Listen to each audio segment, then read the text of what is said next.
Bismillahir Rahmanir Rahim. We have just finished talking about the 7 conditions for a sales transaction to be correct in the Sharia.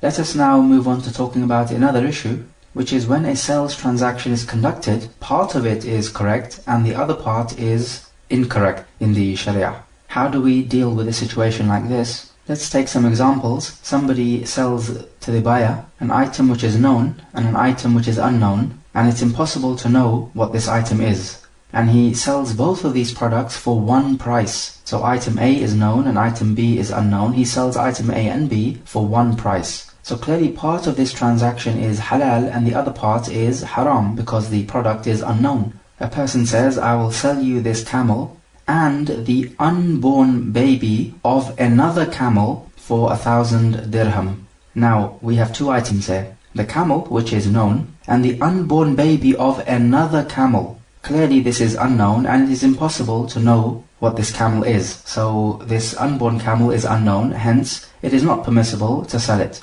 Note here that it is permissible to sell an unborn baby camel if you're selling the pregnant mother. So the mother with its baby, which is in the belly right now. This is permissible, but for you to sell an unborn baby camel just on its own, meaning independently, this is haram, because the commodity is unknown. Remember we said one of the conditions for the bay' to be sahih is that the commodity needs to be known by whatever method is appropriate.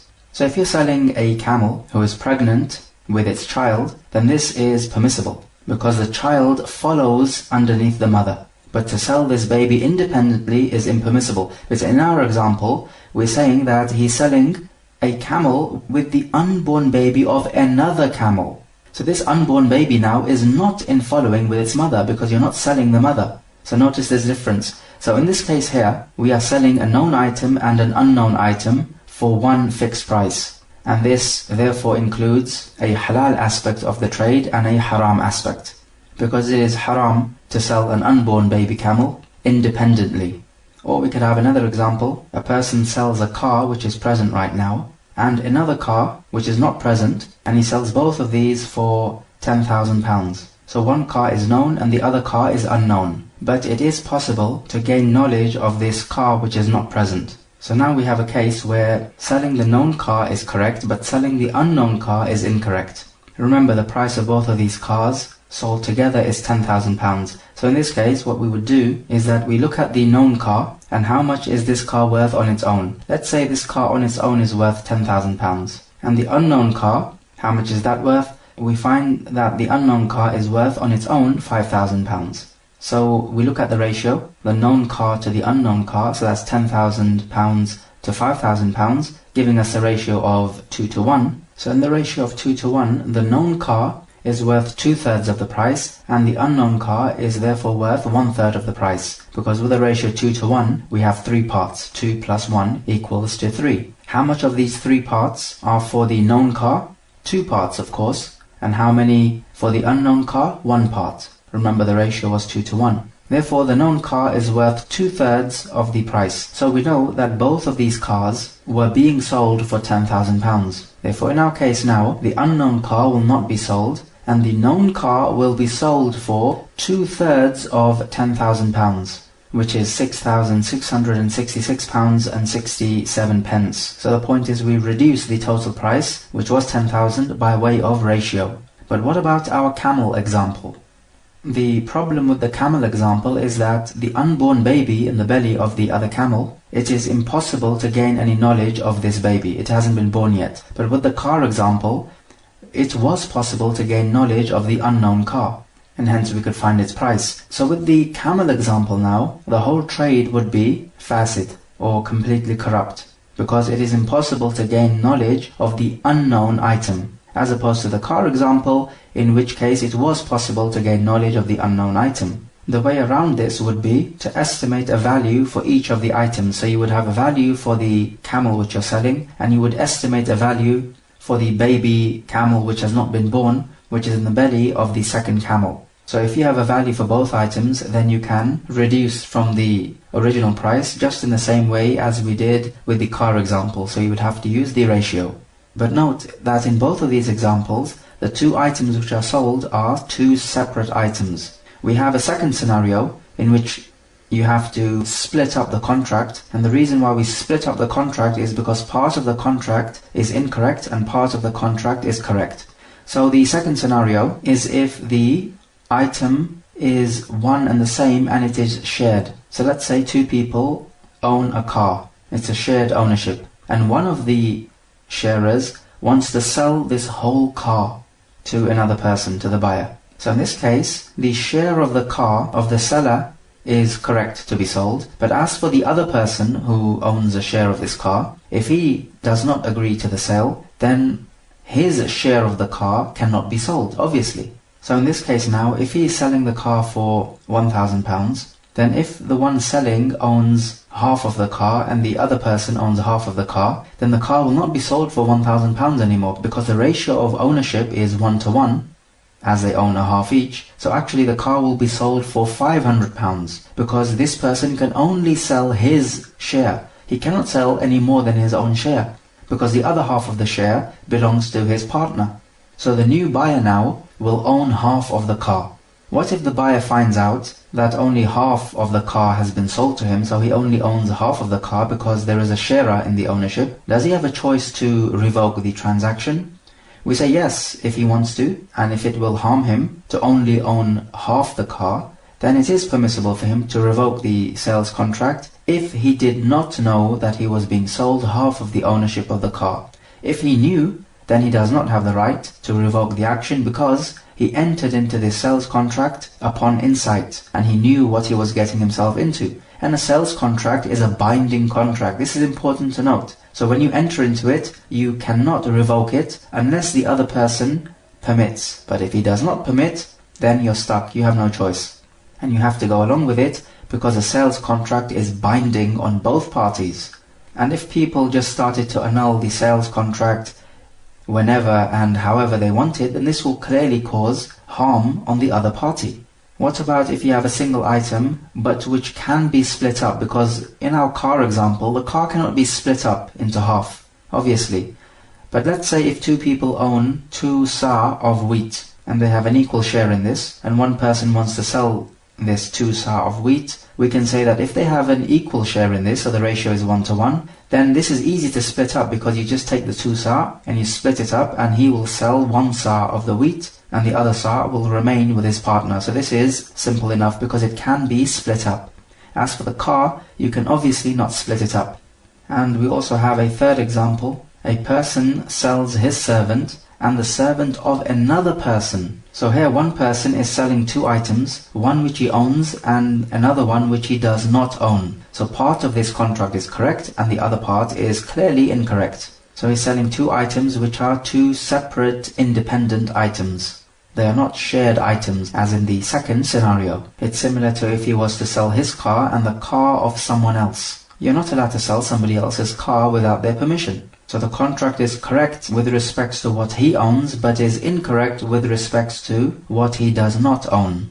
So in this case now, again we would have to detract from the price. So if let's say he was selling his car and the car of someone else for £10,000, then we would have to check the price of each car. If his car is worth £10,000 and the car which does not belong to him is worth £5,000, then the ratio is 2:1. So the sales contract is correct as far as his car is concerned. So it is correct for 2/3 of the price. Because remember, the ratio 2:1 translates to the fraction 2/3 with respects to his car. Because his car owns 2 parts out of a total of 3 parts. Because if you add 2 and 1 together, you have 3. So if he's selling both of these cars for £10,000, we say the transaction is correct for 2/3 of £10,000, because his car is worth 2/3 of the price. So you have 10,000 multiplied by 2/3, which gives you £6,666.67. So you can see now in this case, you have one contract which is selling something permissible and something impermissible. So you have to split up this price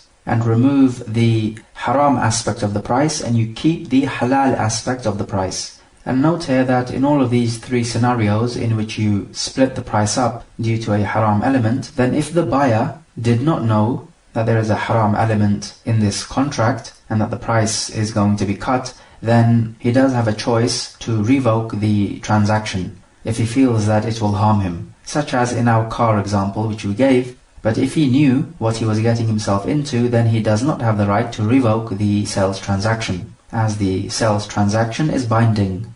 Note that if somebody sells a halal item and a haram item, meaning an item which is haram in and of itself, for example, wine or pig meat, then clearly this is haram per se, in and of itself. And in the sharia, it does not have any value. So the price of a bottle of wine in the sharia is precisely £0. So if somebody combines between selling something haram per se and something halal, then the haram item has absolutely no value whatsoever. So its presence is actually like its absence. And it is only the halal item which is allowed to be sold at an appropriate price.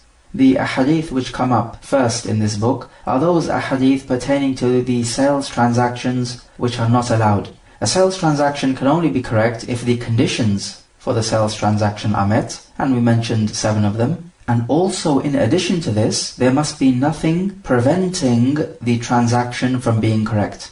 And these could be many things. Let's give some examples, and the ahadith coming up will give more examples. But just to give a few preliminary examples, if you were to conduct a sales transaction after the adhan of Salatul Jumu'ah, and this is the adhan when the Imam comes to the mimbar, and you are from those people for whom Salatul Jumu'ah is waajib, then if you were to conduct a sales transaction at this time, it will be fasid and not in effect as far as the sharia is concerned. This is because Allah Jalla wa Ala says, يَا أَيُّهَا الَّذِينَ آمَنُوا إِذَا نُودِيَ لِلصَّلَاةِ مِنْ يَوْمِ الْجُمُعَةِ فَاسْعَوْا إِلَى ذِكْرِ اللَّهِ وَذَرُوا الْبَيْعَ.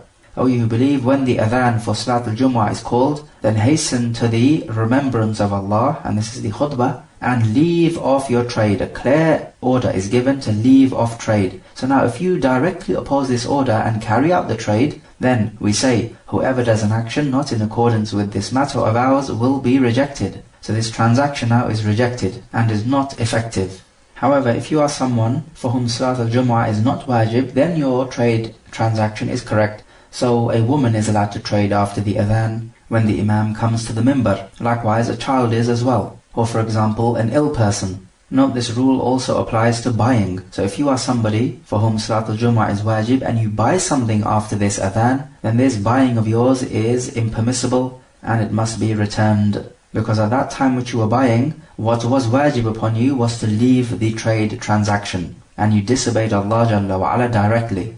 Therefore the presence of your contract is like its absence. And so in this there is a warning to all those Muslim shopkeepers and store owners that when the adhan of Salatul Jumu'ah is called out and they still have their shops open, trading with the people, then all that money which they're making in that particular time after the adhan of Salatul Jumu'ah is haram money. It is money which has come into their possession without a valid shariah basis. Note also we say it has to be the adhan which is called when the Imam comes to the mimbar, because in many countries you have this first adhan of the Salatul Jumu'ah and this is just to get people prepared. But this adhan is not called out when the Imam comes to the mimbar. So you are allowed to trade even after this adhan. We are talking about the adhan when the Imam comes to the mimbar, so this would be the second adhan.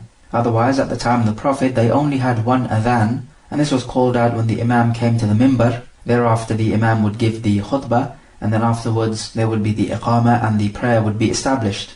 Note here we said that your sales transaction is not correct. Does this also include other contracts? Some ulama say no, it does not include other contracts, because what is specified in the Quran is that you have to leave off sales transactions. But what is correct is that all types of contracts are included. So this would include a marriage contract, a loan contract, or giving a rahan, which is a pledge, or a mortgage. All of these types of contracts divert you from the dhikr of Allah Jalla wa Ala, which in this case is the khutbah, and anything which distracts you from the khutbah is haram to be engaged in. We could make an exception with giving a gift, because this does not distract from the khutbah. So upon this, if a marriage contract is conducted after the adhan for which the Imam is sitting on the mimbar, then the man and the woman have not become husband and wife, and the contract needs to be redone after the prayer is performed. Likewise, if your sales contract is going to help somebody else commit a sin, then this sales contract is not correct. For example, selling grapes to somebody you know will use them to make intoxicants like wine. This sales contract is not correct. As Allah says, وَلَا تَعَاوَنُوا عَلَى الْإِثْمِ وَالْعُدْوَانِ, and do not help each other in sin and transgression. So in selling grapes to this person you know will use it for wine, you have directly opposed the order of Allah Jalla wa Ala. Or for example, selling weapons to other Muslims during times of fitna. For example, you have two parties of Muslims who are fighting each other. Each party thinks that they are fighting for the right cause. So for you to sell weapons during this time, you know what they will be used for. They will be used for this fitna between the two groups of Muslims. And so this transaction now is helping in sin and transgression, and it is not permissible. And this ruling applies if the fighting is unjustified. As for if the fighting is justified, for example, the Muslim army is fighting the Khawarij, then it is permissible, in fact obligatory, to help the Muslim army to defeat the Khawarij. Because the Khawarij here are the transgressors. But the bottom line is that any time your sales contract helps in performing sin and transgression, then this is not permissible, and the trade contract is not correct. Likewise, it is impermissible to sell a Muslim servant to a kaafir, because a kaafir is not allowed to have authority over the Muslim, as if this was to happen, then the deen of the Muslim will be in danger. Unless it be the case that this Muslim servant is a blood relative of this kaafir. Because now if this was to happen and the kaafir was to buy this Muslim servant, then automatically in the sharia, this Muslim servant will become a free person. Because of the rule which we have, that anyone who owns a blood relative of his, meaning as a servant, then this servant automatically becomes free. So it is impossible for a person to own as a servant a blood relative of his. So in this particular scenario now, the transaction is correct, because the Muslim will not be under the ownership of the kafir, as he would have become free the moment the contract is concluded. Hadith 660. وعن رفاعة بن رافع رضي الله عنه أن النبي صلى الله عليه وسلم سئل أي الكسب أطيب قال عمل الرجل بيده وكل بيع مبرور رواه البزار وصححه الحاكم. From Rifa'a ibn Rafi', the Prophet was asked, which type of earning is the best type? And the Prophet replied, the earning of a man with his hands and every blessed sales transaction. The hadith is sahih. So from this hadith we find that the Prophet is encouraging men to go out and work for themselves and earn a livelihood. And this work of yours must be halal. And with the right intention, of course, it can become an act of worship, because you're working to earn your money, to sustain yourself, and you need to sustain yourself in order to worship Allah Jalla wa Ala, which is the purpose of your existence here in this world. So with this correct intention now, your work becomes an act of worship for you and you are rewarded for it, as opposed to a kafir who is simply earning his money because he wants to be rich. And being rich in and of itself is not an act of worship. And we have in the Quran also corroborating evidence. For example, in Surah Al-Mulk, he says, هو الذي جعل لكم الأرض ذلولا فامشوا في مناكبها وكلوا من رزقه.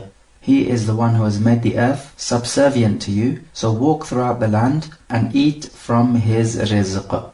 So he's telling us to go out and earn your money so that you can eat from the rizq of Allah Jalla wa Ala, which he has provided for you on this earth. In this hadith we learn two types of work which the Prophet mentions are the best type of work. Firstly, the work of a person with his hands, and we find in Sahih al-Bukhari, ما أكل أحد طعاما قط خير من أن يأكله من عمل يده.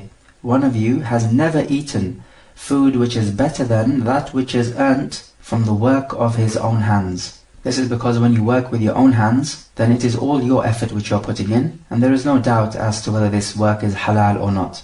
So there's no doubt that you have cheated somebody or you have used some sort of trickery to earn your money. No, rather you have worked with your own hands, depending on Allah Jalla wa Ala. As for sales transactions, then it is possible for there to be certain elements of the transaction which are haram, or perhaps you use some trickery to fool another person, or perhaps you conned another person. Basically, many haram aspects can infiltrate this sales transaction of yours. So you have to be careful of this. This is why the Prophet says that every bay', sales transaction which is mabrur, we have translated this to a blessed transaction, or that which is accepted. Otherwise, a bay' which is mabrur is a sales transaction which does not include anything haram, like selling things which are haram or lying and cheating and deceiving the other party. So if you were to sell something which is haram, but you did it honestly, then this would not be a bay' mabrur. On the other hand, if you were to sell something which is halal, but you did it in a deceptive way, perhaps the item was defective and you hid the defect, then again, this is not a bay' mabrur. We find from this hadith the eagerness of the Sahaba to gain knowledge, because the Prophet here is asked which is the best type of trade. So the companions would want to seek knowledge in order to implement it. And we can also take that when it comes to trade transactions, then you could have a blessed transaction and you could have an unblessed transaction, depending on if there is any haram aspect which has infiltrated the sales transaction. So when it comes to this aspect of birr, which is to do something very well, then this not only applies to acts of worship. For example, we talk about Hajj Mabrur, an accepted Hajj, and the reward for an accepted Hajj is Jannah, as we know from the famous hadith. But from this hadith we also learn that your transactions with other people also has birr in it. And this hadith, just like the hadith we discussed in the Kitab al-Zakah, which talked about a man bringing some bundles of wood on his back and selling it, thereby saving his reputation, is better for him than asking the people for wealth whether they give him or they don't give him. So both of these ahadith now are telling us that the Muslim should work, and he should not ask other people for money. And so working therefore would be better for him than taking money of the state, because that is only halal in a necessity. Because the best type of his income will be from work which he has done with his hands. So it is from his efforts, and not just by him sitting back on the sofa and money coming in automatically. The hadith talks about the work of a man with his hands. Does this mean that women are not allowed to work? No, we cannot extract this ruling from the hadith. Rather, the Prophet mentioned a man because normally it is the men who work. Otherwise, it is permissible for women to work in those jobs which are suitable for women. But we say that if a woman does not need to work, then it is better for her not to work, because the role which the Sharia assigns for people is the best one. For the man is to go out and work, and for the woman is to be responsible for the upkeep of the house. But despite this, we cannot say it is haram for women to work. Rather, the ruling depends on the actual work itself. We can also take from the hadith the jawami'ul kalim, which the Prophet was given. This is when you use few words, but it incorporates many different examples and meanings. So the Prophet said that the work of a man with his hands. This could include so much. Farming, hunting, carrying wood. There are many examples. Although the scholars have differed which is the best type of earning. Some have said it is agriculture, because with this now you are relying upon Allah Jalla wa Ala the most. You are relying on Allah for good weather for your crops to grow. And whenever your reliance is higher, then this is better for you. And likewise with this work, you are benefiting both animals and humans with the crops which are grown. Other scholars have said that the war booty, when you vanquish the kuffar, is the best type of earning, because with this type of earning you have the word of Allah Jalla wa Ala being made superior in the land, which does not hold true for other types of work. Other people have preferred trade, and the evidence is this hadith: if your trade is mabrur, then this is from the best type of earning. And of course the Prophet used to do trade himself, as well as the Muslims of Mecca. And even after Islam, they would be busy with their trade. But perhaps the best opinion on this issue is the best work for you is that which you yourself are best suited for. Because if we say trade in the absolute sense is the best type of earning, we know that there are many people who are not business-minded, and they will not do well in this field of work. So for them, this is not the best type of earning. Rather, we say the best type of earning is the earning for which you yourself are suited to, and the bottom line, as always, is that it should be a halal type of earning. Also, another important point we need to note is that when you earn your money, your intention should not be to hoard up wealth. Rather, your intention should be that with this money you will keep yourself alive and your head above water in order to worship Allah Jalla wa Ala and establish a relationship with Him, and to avoid asking other people for wealth, and to generally use your money in ways which will please Allah Jalla wa Ala. So these are the important things which we need to note. As for indulging in pleasure in life, then if this particular pleasure is going to distract you from the dhikr of Allah Jalla wa Ala, then you need to have zuhud in this. Zuhud is when you detach yourself from this world and the pleasures. But as for if this particular pleasure of yours is going to make you thank Allah Jalla wa Ala, then there is nothing wrong with this. Because this particular item of luxury is a cause for you to remember Allah Azza wa Jal, which is the whole point of your life. And pertaining to business, we have a contemporary issue, this idea of copyrights and trademarks and so on. And these rights are recognized in the Sharia. so that nobody is allowed to transgress these rights. So if you produce a particular product and you don't want anybody to copy you, then you can have a copyright or a trade name and things of that sort which will protect your work. This is because there's nothing in the Sharia which says that copyrights are haram and not allowed in the Sharia. Hadith 661 وعن جابر بن عبد الله رضي الله عنهما أنه سمع رسول الله صلى الله عليه وسلم يقول عام الفتح وهو بمكة إن الله ورسوله حرم بيع الخمر والميتة والخنزير والأصنام فقيل يا رسول الله أرأيت شحوم الميتة فإنها تطلى بها السفن وتدهن بها الجلود ويستصبح بها الناس فقال لا هو حرام ثم قال رسول الله صلى الله عليه وسلم عند ذلك قاتل الله اليهود إن الله تعالى لما حرم عليهم شحومها جملوه ثم باعوه فأكلوا ثمنه متفق عليه.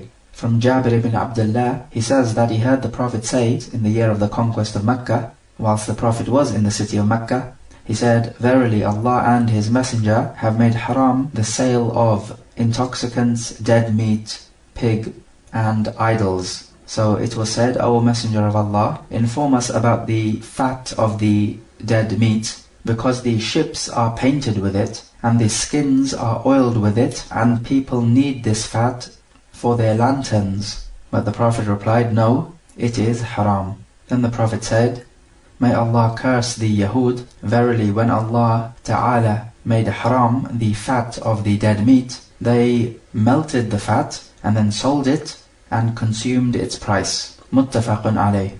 The hadith mentions the word khamr, which we translate to intoxicants. Khamr is that which clouds your intellect by way of pleasure. So based upon this, anesthetics which doctors give to their patients when operating on them does not come under the heading of khamr, because even though it clouds your intellect, it is not by way of pleasure. In the early days of Islam, khamr was actually allowed, and we have the famous example where the Prophet's uncle Hamza radiallahu anh was drunk, and because of his drunkenness, he sacrificed one of the camels belonging to Ali ibn Abi Talib. So Ali went to the Prophet to complain, and when the Prophet came to Hamza to ask him about what he had done, Hamza replied, هَلْ أَنْتُمْ إِلَّا عَبِيدُ أَبِي? You people are only slaves of my father. Meaning to say, who on earth are you to question me? Go away. So when the Prophet saw that Hamza uttered these words whilst he was drunk, he simply moved away. Otherwise, uttering words of this nature to the Prophet is an absolute monstrosity. And khamr was made haram in stages until it was finally made haram in the 6th year of the Hijri calendar. As for dead meat, then this is all those types of animals which have not been slaughtered in the halal way. But the exception to the dead animals being haram is the sea creatures, so the fish, and also the jarad, which are locusts. However, if you're in a case of necessity where you have to eat dead meat to stay alive, then in this case you will be allowed to buy this dead meat, if it's the only thing available, and the sin will be upon the one who is selling it.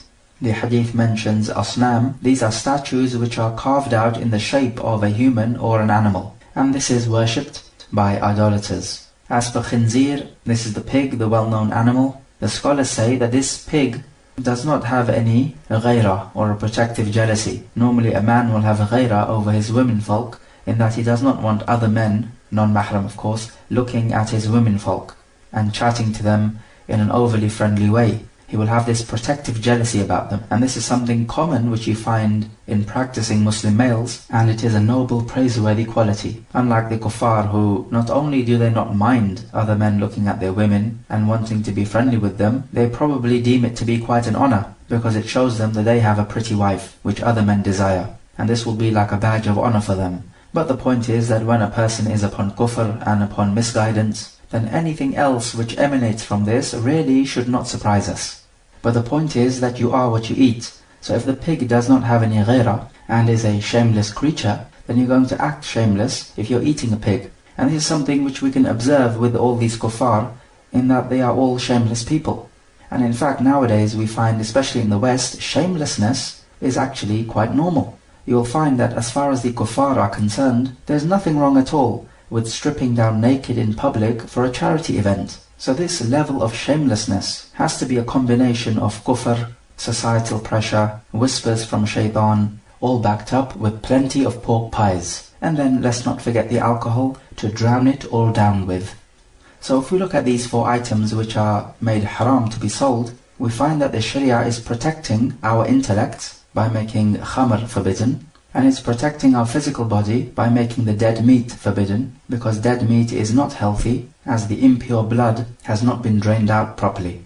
And it is protecting our deen in that we do not help others to commit shirk, and it is also protecting our fitrah by keeping away from sinful activities of the idols, and also eating the pig meat can influence your fitrah by reducing you to a shameless animal level, just like you see with the kuffar. So if you just ponder over this now, we find the great lengths which the Sharia goes to in order to protect your mind, body and soul. So all praise be to Allah Jalla wa Ala, who has given us the greatest ni'mah of them all, which is the guidance of Al-Islam. We take from this hadith the eagerness of the Prophet ﷺ to convey the message to his ummah. And when you are addressing the people, then your address will be more effective if the topic of discussion in your address is something which is relevant. So for example, if you are talking about fasting, then this talk of yours will be more widely accepted and the people will be far more interested in it if it is done near the time of Ramadan or perhaps during Ramadan. So the point is that your talk needs to be relevant to the occasion which the people are in. So we find this hadith is taking place in Mecca when Mecca was conquered. And so clearly the Prophet found that this particular hadith would be relevant to the people of Mecca. Of course, the people of Mecca were tradesmen, and this hadith is about trade. We find from this hadith that these 4 items mentioned are haram, to be consumed or bought and sold. Of course, it doesn't have to be just these 4. These 4 items are mentioned by way of example. Otherwise, we can say that anything which is haram to be sold. So, recreational drugs would be haram to be sold, because the harms of recreational drugs are similar to the harms of alcohol in that it will damage your intellect and your honor as well. Because there is nothing honorable about taking recreational drugs, just like there is nothing honorable about losing your intellect and becoming drunk. Because we say whenever something is haram to be consumed, then to sell it for the purpose of consumption is also haram. So if somebody says that a donkey is haram to be eaten, but we find that a donkey is halal to be sold, so why is this? But we say it is halal to sell a donkey because you ride a donkey and it is used to pull heavy load. But if you are selling a donkey to be eaten, then this is not permissible. And so likewise with the alcohol. Certain perfumes have alcohol. Is this allowed to be sold? We clearly find that alcohol is an intoxicant and therefore not allowed to be sold. However, you're not selling this alcohol for it to be drunk, and so people can be intoxicated thereby. Rather, this alcohol which is sold is in the perfume, and it is not used to intoxicate people. So therefore this type of selling of the alcohol is permitted. Selling poison to somebody who is going to use it to commit suicide is haram for you, but selling poison for a permissible purpose, like killing rodents, is permissible. So it depends what you are selling this item for. Note that selling intoxicants to a kaafir is also haram, even though a kaafir might deem intoxicants to be permissible in his religion. But the point is that intoxicants are haram, and the Muslim is not allowed to help another person commit something which is haram. A kaafir, on the other hand, can sell intoxicants to another kaafir. What about selling magazines with impermissible images in them? This is not permissible, as these types of magazines only serve to completely destroy and annihilate the good character in a human being, which the human is born with. And these types of magazines and also television programs call people to committing zina, and they glorify it. And from the asnam, we are also talking about the crucifix, which the Christians are so infatuated with, because the crucifix is also something which is worshipped besides Allah Jalla wa Ala. So the point is, there are many items which are haram to be sold, and all of these items damage the 5 necessities which the Sharia seeks to protect. Number 1, your deen. Number 2, your life. Number 3, your honor. Number 4, your intellect. And number 5, your wealth. What if you find a Muslim selling cigarettes? Do you go and tell him that this is haram? You can do, but if he believes that cigarettes are halal because he is following a particular opinion, then this issue now becomes debatable. You could try to debate with him and try to talk some sense into him. But if he does not listen and he stubbornly clings on to the opinion of the scholar which he is following, then we find that this issue is less clear-cut. Because with Allah Jalla wa Ala, this salah may not be a sinful person if he truly believes that cigarettes are not haram. When it comes to selling the dead meat, there are certain items of the dead meat which are halal to be sold. For example, the hair, or the wool, or the feathers, or the fur. These are things on top of the skin and do not enter under the generality of the dead meat. What about the bone of the dead animal? The majority say that the bone takes the same ruling as the dead meat, so it is haram to be sold because it can be eaten. Ibn Taymiyyah says that the bone is not something which the life of the animal runs in. It is just like a dead object, so it's not like the flesh and the blood. So the bone is therefore tahir, and the early Muslims also used to trade in elephant tusks, and this is clearly from the bone. Hence he says that the bone is tahir, and you can trade in it. What about the skin of the dead animal? We say the skin of the dead animal is impure, but if the animal is the type of animal which you can eat if it was slaughtered properly, for example a dead sheep, you cannot eat a dead sheep, but if it was slaughtered properly, you would be able to eat a dead sheep. So with this type of animal, if the skin is tanned, which means that it is cleansed of the dirt which it has, then this skin becomes pure, and hence it can be bought and sold. But when it comes to the skins of those animals are not allowed to be eaten in any case, for example the skin of a tiger, then this never becomes pure, even after tanning it. And this seems to be the most balanced opinion, and we spoke about this issue in the Kitab al-Tahara. But the point is, if it is najis, you're not allowed to sell it. If it is not najis, then you are allowed to sell it. So based upon this, if you have an item of clothing which is tahir, but some najasa comes onto it, this is allowed to be sold because the clothing is not najis, it is mutanajis, meaning to say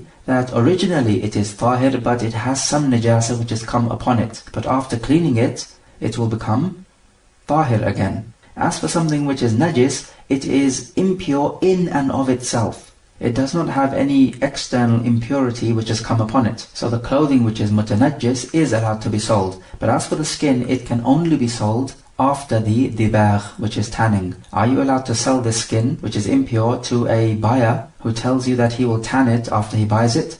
The answer is no. First you must tan it and then you sell it. But you're not allowed to sell something which is najis.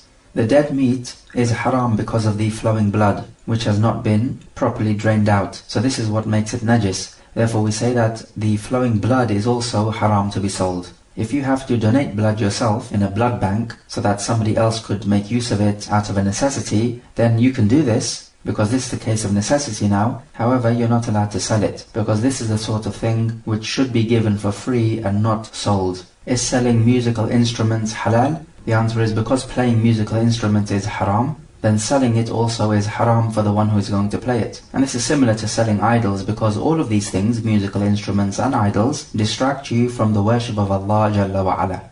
And so these are tools which the shaitan uses to divert you away from Allah. Is it permissible to buy these idols which are worshipped if you're going to break them? We say yes, it is permissible on the condition that you inform the seller that this is your intention. Because otherwise, people may start to think badly of you. Oh, look at this person, he's buying idols. And the shaitan is no doubt going to cast whispers into their hearts. Otherwise, breaking these false gods and these idols is something which is praiseworthy.